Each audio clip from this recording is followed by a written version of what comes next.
तू छोड़ गइलू हमके फुट फुट के रोवतानी। तू छोड़ गइलू हमके फुट फुट के रोवतानी। तू छोड़ गइलू हमके फुट फुट के रोवतानी। टूटल दिलवा आपन है, टूटल दिलवा आपन फिर से लगावतानी। तू छोड़ गइलू हमके फुट फुट के रोवतानी। दिलवा में तोहके हमता अपने बसवल रहनी।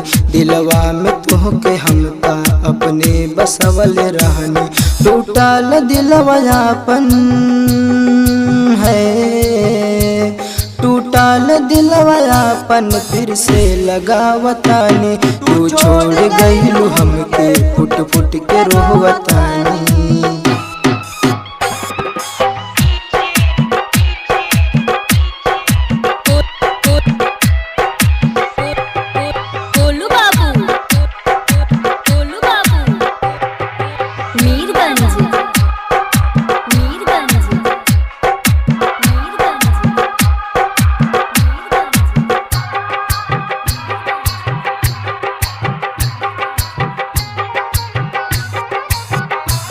चेहरा तोहार देखी सोची सोची आस जागे। चेहरा तोहार देखी सोची सोची आस जागे। बस जाला मन में सपना तड़पेला मोर मनवा। अब प्यार तोहसे कैनी तोहरा से करते रहा। अब प्यार तोहसे कैनी तोहरा से करते रहा। टूटल दिलवा आपन है, टूटल दिलवा आपन फिर से लगावतानी। तू छोड़ गइलू हमके फुट फुट के रोवतानी।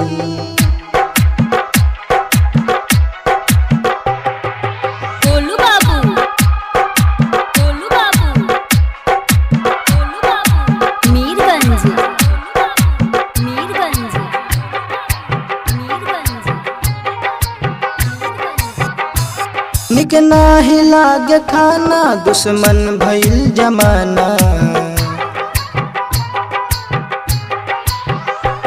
निक लागे नाही खाना दुश्मन भइल जमाना।